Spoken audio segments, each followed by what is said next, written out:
This is Tariq Talk.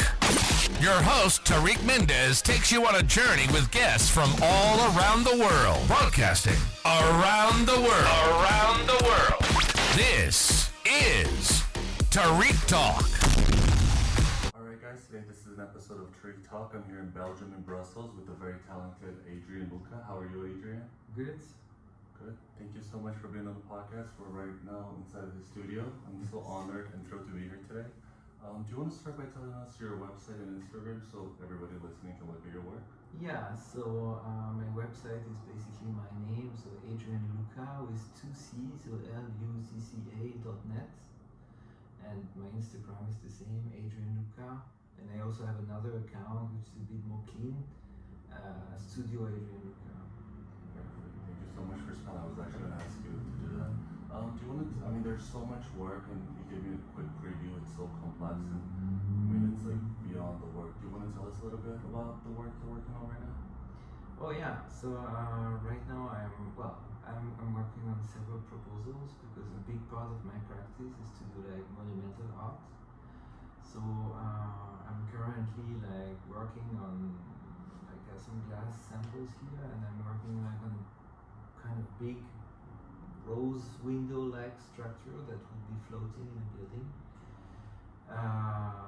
However, I'm waiting for like the approval of the commission, so I'm still not sure of the outcome. Yeah.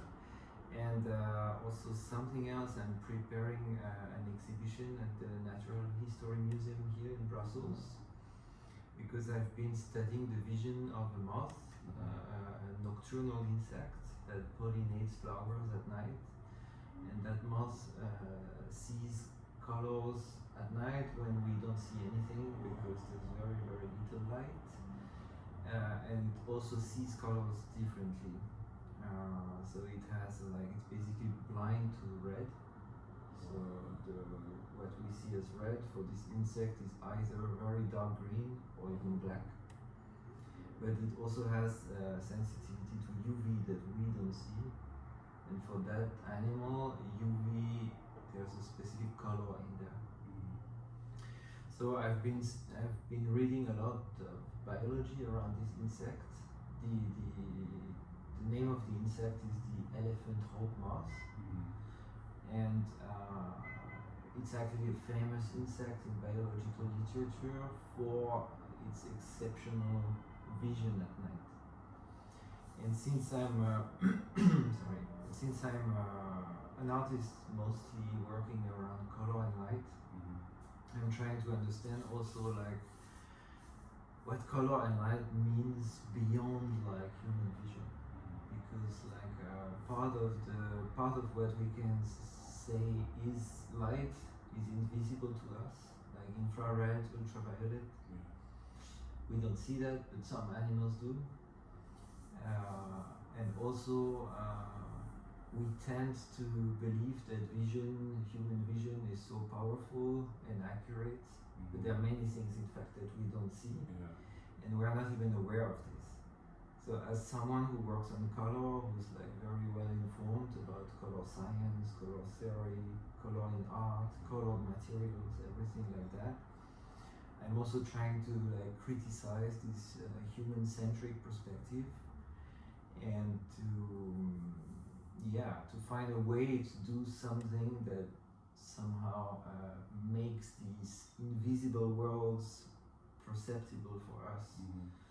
Because I think we don't really, at least in our Western whatever world, capitalist world, contemporary context, because for some other humans it may make more sense than for us, but we are not very aware of how the animals perceive us. How do they inhabit the same space as us, and what we are doing to them with light, for example. I actually never thought about, to that extent. This is really fascinating. Do you want to go back and tell us how you first got into art? Oh yeah, so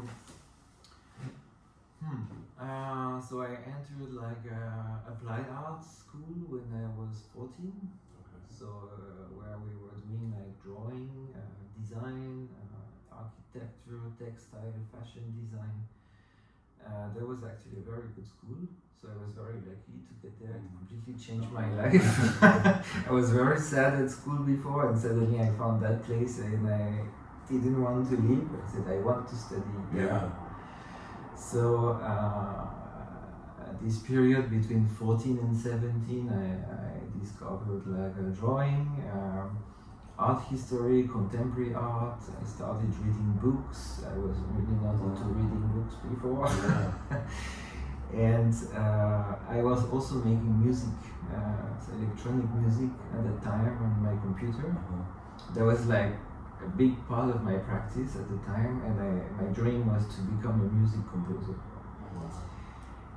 But well, at some point I graduated that, and then I went to fashion design actually in Paris, which was not really my thing, so I quit.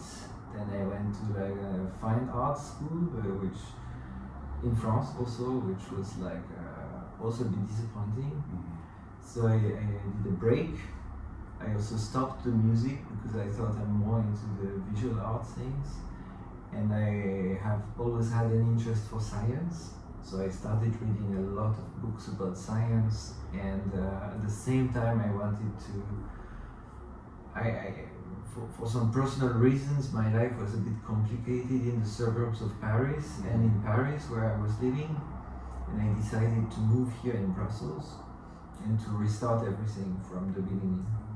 So I went to a school called École de Recherche Graphique, which means like graphical research school, which sounded very interesting to me.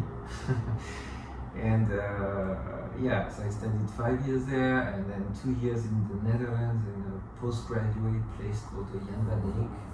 And at the same time I also started to collaborate with scientists. Went to a science school also in France where I studied color theory. And and then I came back to Brussels, became a color teacher here in the National School. And for a few years I was very poor and working in a very small space with like meticulous drawings that were taking months to do. And at some point I got like a very big contract. My life changed in 2015. So then I started a company. The project became like a monumental installation in Montreal in Canada with glass. And since that point I always worked in parallel on like research that I kind of self-finance through like big public commissions that I also I do that a lot. And also I work with a gallery here in Brussels called LMNO, and they also support me somehow, sometimes with production, or like we do projects together, and we kind of grow together because it's a young gallery and I'm still a little bit of a young artist. Oh, you're very young. I'm a very young aspect of you. So so that's also like an important part of the current way I work. And I also collaborate with other, like for example with a non-profit here called Gluon, which is doing like art and science projects, and we are working together on that insect project for 2 years now. And how did you get into like the insects, like studying them? Like, so yeah, that's a good question. So because I have this interest for color, I started collecting pigments because for me they're like the primary material of color somehow, at least on paper or in painting. And so I started collecting these around 2009 or 2010, and so maybe I have one of the biggest collections in Brussels for that. Like I have a lot of dry pigments, and at some point I wanted to really understand what are the limits of the colors of the synthetic pigments made by human beings. right? I don't use so much natural pigments. I'm more interested somehow by synthetic materials. And I found out that a lot of colors are duplicates, and you have different chemical molecules, but it's the same yellow. And especially when I start to play with the spectrum of light on them, I can tell they react in the same way. So I was thinking that probably the reason why most pigments look the same is because they are selected by human beings under sunlight, with also like a kind of marketing team that would say that one's ugly, we're never gonna sell it, so we're not producing that in the factory. But another one, that's like bright purple, this is cool, like let's do that. But this is not how I work, because for example, like bright purple for me, I can change the light and transform it into blue or into red. So what interests me are the spectral property of the pigment, like how it absorbs and reflects light, and how this creates the color that we see. And since it's not easy to ask a factory to do some kind of very special product, I thought I'm gonna check the flowers, because the colors of the flowers are selected not by human chemists, but by pollinators. And pollinators, they have a different spectral, visual sensitivity to light. And so I thought probably the flowers are very biased, but in a different way. So maybe I will find cool accidents in the flower that I cannot find in the synthetic world. That's amazing. And I mean, I played once with pigments just for fun. Like, how are you? Because it seems like a very messy process. No, like, how are you able to like? Yeah, so I have this small lab in another room here, and in this lab is a mess because pigments are dirty, and also they can be toxic and everything. So I always use a mask. I wash my hands like a surgeon when I work with this. But I also use very small quantities. I have this like very high precision scale and things. So it depends. Like if I have to do like 10 liters of paint from dry pigment, then probably it's gonna be a mess. But if I just have to do like a small sample, usually I can stay kind of clean. And how do ideas come to you? Like, do they come to you in the daytime, in the nighttime? Like, do you have to think for them, or just come to you like spontaneously? That depends really, because I would say that I have had already a lot of ideas. So a lot of these ideas are also kind of stored in memory. The ideas come from different situations. Like I love visiting museums, especially classical old painting art museums, and also architecture. I'm also an observator of light and color in nature, and I read scientific books a lot, and so all these things kind of interconnect. And also I have a background of like a kind of maker. My father was a craftsman for wood, so I grew up also making stuff, like cutting wood. So you have like the muscle memory in your hands. Yeah, a little bit. Yeah. And so it all comes from a kind of constellation of things, and so within that, somehow the ideas come very easily. But it's very hard to have a good idea. Or maybe it's very easy to have a good idea, but a good idea that you can create something with is a different problem than just having an idea. And do you write everything down? Because you said you keep everything in your memory. Like, are you able to like retract old memories and bring them to life, or do you have to write down like every little detail of your ideas? Well, I write a lot, so I have a bunch of notebooks from the last 20 years, but I don't read them that much actually. I remember once Björk, the singer, in an interview, she said that her relations with her ideas would be, okay, I got an idea, and I'm gonna keep it like for as long as it takes to forget it. If I don't forget it, then maybe that's a good idea or something. And so I kind of identify with this process. I think that I mean the ideas they select themselves, and sometimes they come back. Weird things happen also, like I would read a book and forget about it, then think it's my idea, but it's actually coming from the book.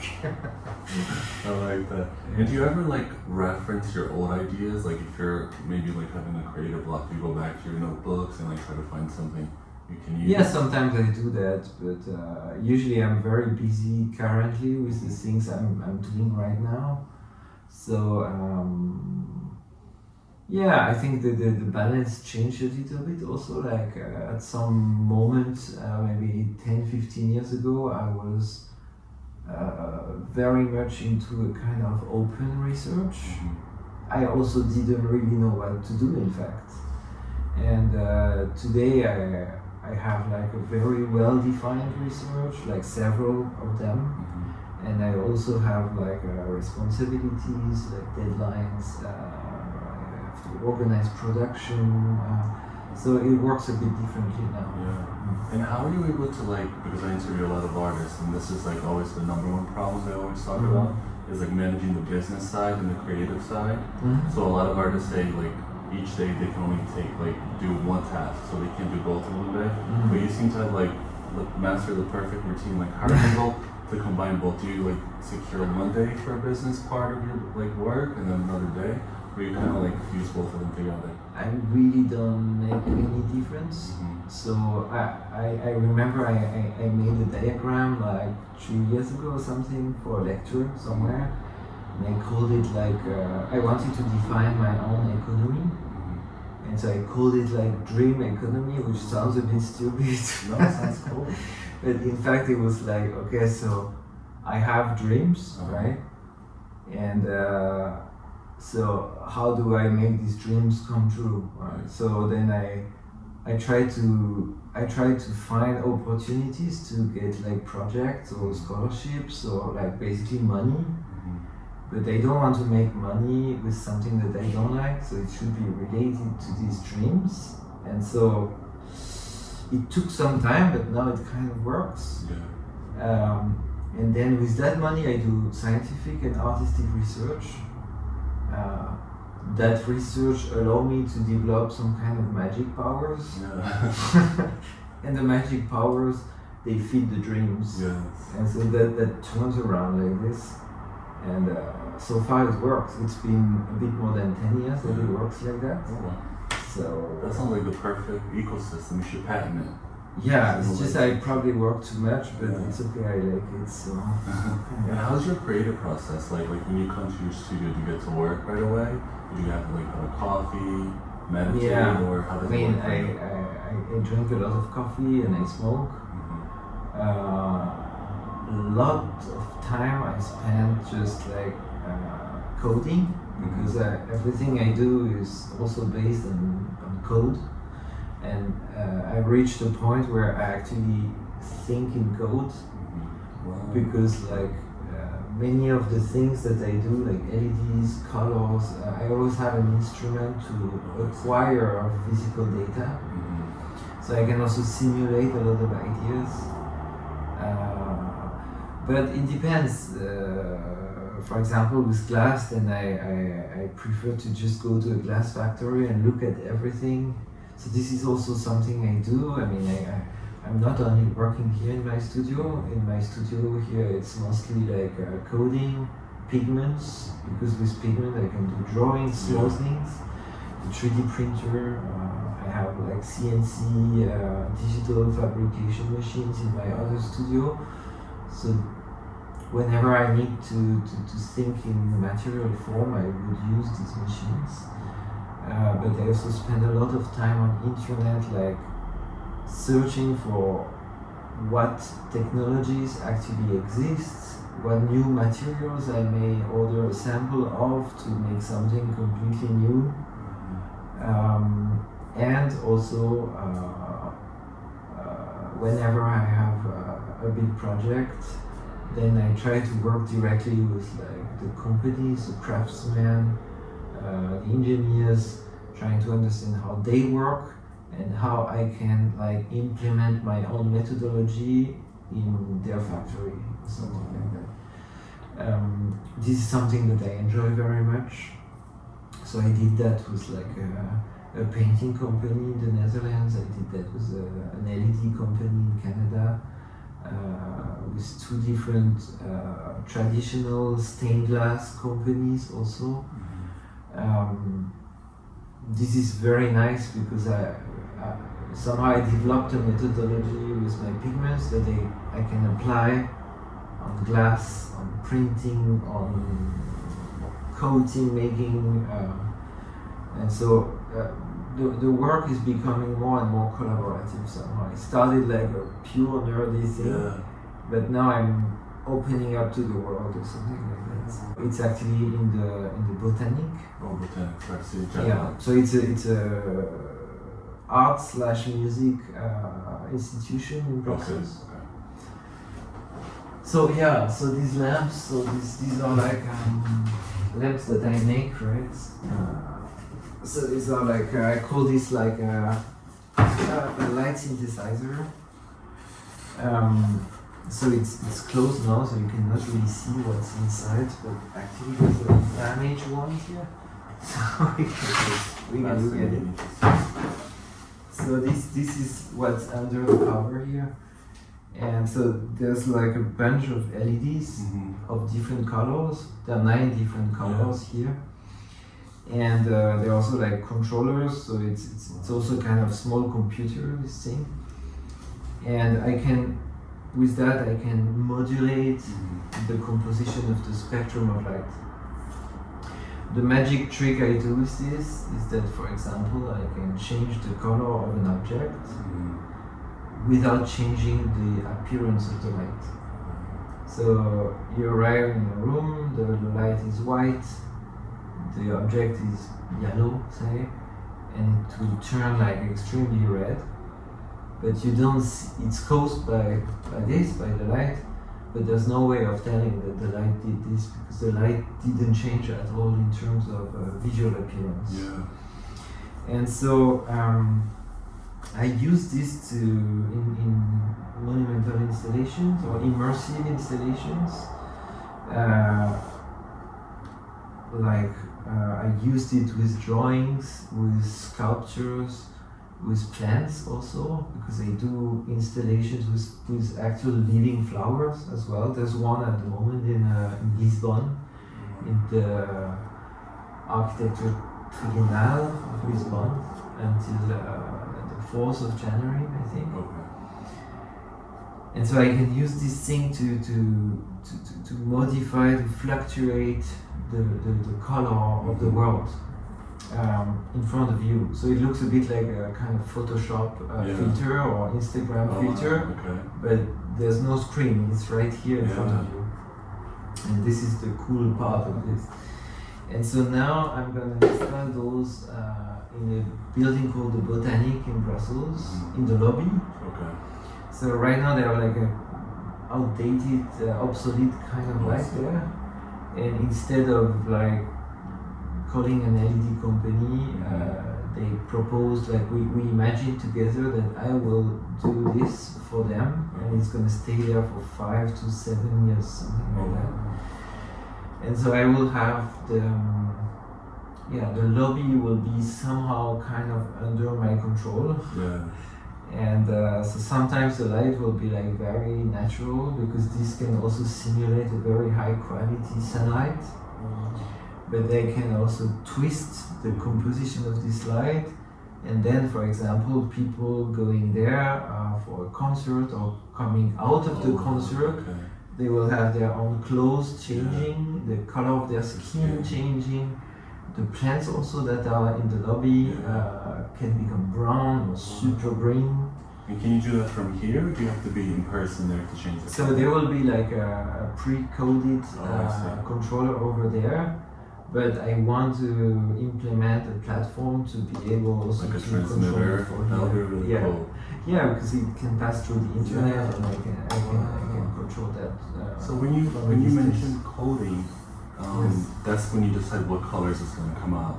Yeah, it's okay. This is actually a but I also code paints, for example, pigments, like everything is basically digitalized. Yeah. And I use like science, physical formulas for the painting, and also something called like color science or colorimetry, which is a technique to evaluate.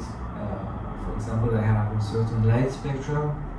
You want to know, it's cool to have the light spectrum, but actually what color is this? You can calculate this, because some people in the 20th century have done the work of measuring the human visual organs, and we can code light and know what color it will make. That's so cool. And this is very useful for a machine. That's so cool.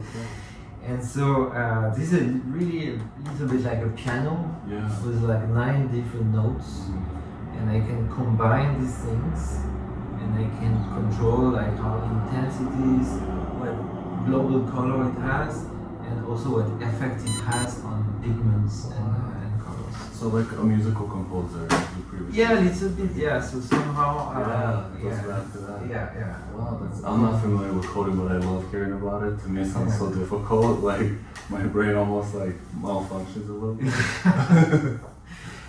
Because people that are like coding, you guys talk about it with such a simplicity.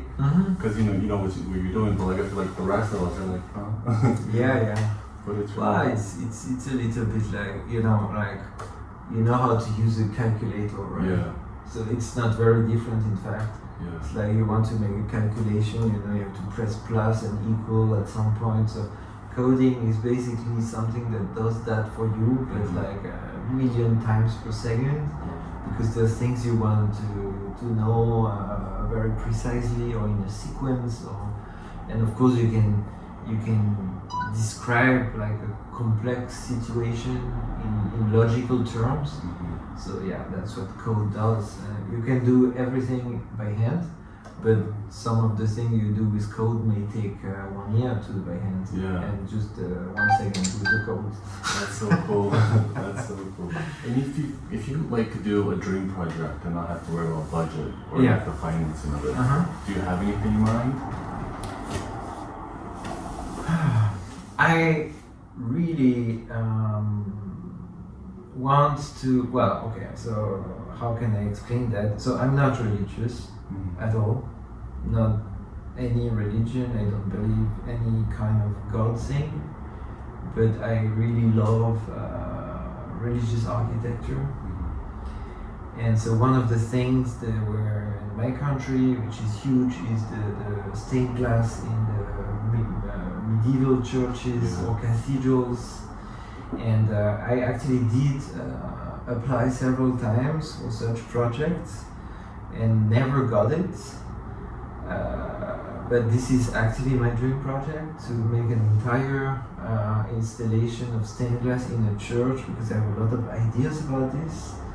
I think they are a very interesting way to, even for like, I'm a non-believer, but it doesn't mean I don't have a sensitivity to like spirituality, or to associate, emotional events and things that happen in the life, like destiny and stuff like that, with the beauty of a material, the way the light interacts with the material. And so I actually have a lot of ideas about this. That's so cool. I can imagine like your glass work and then your light will be like. Yeah, because like what's magical in these buildings is that the light source is actually the natural light, so it's changing all the time. The angle is changing, the height, the color, the intensity, the weather, and there's some types of glass that are highly sensitive to any such changes. So I can actually have these windows that will have a certain appearance at one moment when the sun starts shining on it, completely different pattern appears, the colors are changing. Yeah. So a little bit the same kind of thing I'm doing with that in a very synthetic way can also be done in a very natural way. It's just like glass and sunlight and sky and an architecture, of course. Are you able? I mean, this is just like a crazy idea from me, like speaking with you. But is it possible to like grab like your work on glass and then put this somehow in the middle, so you're always in control of like what light shines through, regardless of outdoor light? You mean with glass? Yeah, like if you put like this between the glass, like, then you can always change no matter what's. Yeah, of course it's possible. I'm not sure how interesting it would be. There's probably some ways it can be interesting, but actually this is like just a very diffuse source of light. So it really pretty much looks like a light like this, just like lighting the room. And so even just holding the glass, because the glass will also change color with this, that's very interesting because in some cases, for example, changing the spectrum of light can also, for example, turn a very transparent glass into an opaque glass. That's really like magical, like what's going on. Like how come like something becomes transparent or blocks my vision? It looks like it's spontaneously, of course it's not.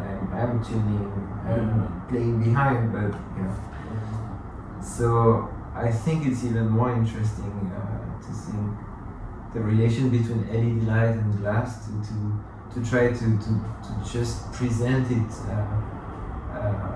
in a very common, usual setup, because this is also probably where it will be the most surprising also. These things that can be done by tuning the spectrum of light are very much counterintuitive. So it's very interesting to see the reaction of someone that has never experienced color changing or visual change like that. This is also what I do with plants. Like plant normally green, right? But now it's like dark brown, and the flowers are like much more chromatic. So these are I'm trying also to, how can I say that without talking too long, but I think I'm trying to, on one hand, like, give meaning to these experiments. So for example, with the plants, I'm doing with scientists now a research on the vision of the moth, and so we can somehow compute the colors that the moth is seeing, compute the contrast and this kind of thing. Even though we don't see the same colors, we have values, we have numbers, and we can also like convert this into human vision somehow by using false colors. And so one of the things the piece in Lisbon with the plants, what I did is that I used LED to reproduce these colors that we have computed that correspond to the moth's vision. I use LED to reproduce these colors on the plants, so the plants look like our simulation of the moth's vision. And so that's what I mean when I say I'm trying to give meaning to these things, because of course it's very cool to be able to change the colors and everything, but I think that when it actually starts to correspond to something real that we normally don't experience because we're humans, and this is basically an invisible color experience for us. To be able to translate that invisible thing into something that is visible for us and meaningful, because it is very interesting to see like a moth. Then I think it's even beyond the just nerdy play and understanding the science, and it's not a demonstration. It becomes like it becomes a tool to to see the world differently, to think, Absolutely. and to become aware eventually that whatever we do with light in cities, all these LEDs that we put everywhere, they actually do look very differently to the other animals, and they have an impact that we have no idea about. So, for example, like most white LEDs, for the mouse, they completely destroy the communication between the flowers and the insects, Oh, I didn't know that. because the flowers, they use colors to attract, to be sexy, to be attractive. Yeah. The insect, they have very blurry vision, Yeah. but if there are a lot of colors somewhere, they know. Yeah, they know their target. Yes. They also use scent, but so the two most important senses is the scent and the vision. And even the scent is not very localized. So anyway, when they get closer to the flowers, they need to see them to get there and to eat, to drink nectar. And LED light which looks very natural to us. It actually doesn't emit ultraviolet. And ultraviolet we don't see ultraviolet, but for the mouse, ultraviolet is an essential component of color vision. It's a primary color. Yeah. So if you remove the primary color, then you don't see the colors in the same way anymore. We are basically making these mouse colorblind by the light that we're shining at night. Wow. One thing about your work that I really liked is it made me question. First, I didn't know a lot, as you said, like the moth and art affects us humans and animals and plants. But it also made me look within and think wow, how much don't I know? Because these things you think, because I feel like a capitalist society, you kind of live a life I'll believe it if I see it, and if you don't see it, you don't believe or think about it. But it just made me question oh my goodness, we're really an invading species to these bugs in a way, to the insects. Yeah. Yeah. When people go to your exhibitions, do you like to hear what they think about your work or how they interact, or you just kind of like to see them observe from afar? Do you like to hear their point of view? Well, it depends if they want me to talk. Because I really enjoy, obviously, this is what I'm doing right now. I really enjoy talking about my work. I also do a lot of lectures. I was an educator for 13 years in the art school nearby. So yeah, I do have a lot of things to say. And I also really like to just, as you suggested, stay silent, see if something's happening, because of course if I reveal the whole thing in advance, then people don't have anything to discover anymore. Yeah. So it's very interesting to see if a work actually functions. Yeah. To just even I pretend I'm in the public or something. You're like a spy of the art. Yeah.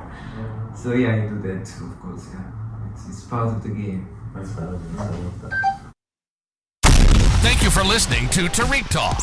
Follow Tariq Talk on all social media channels and check out the video interviews online.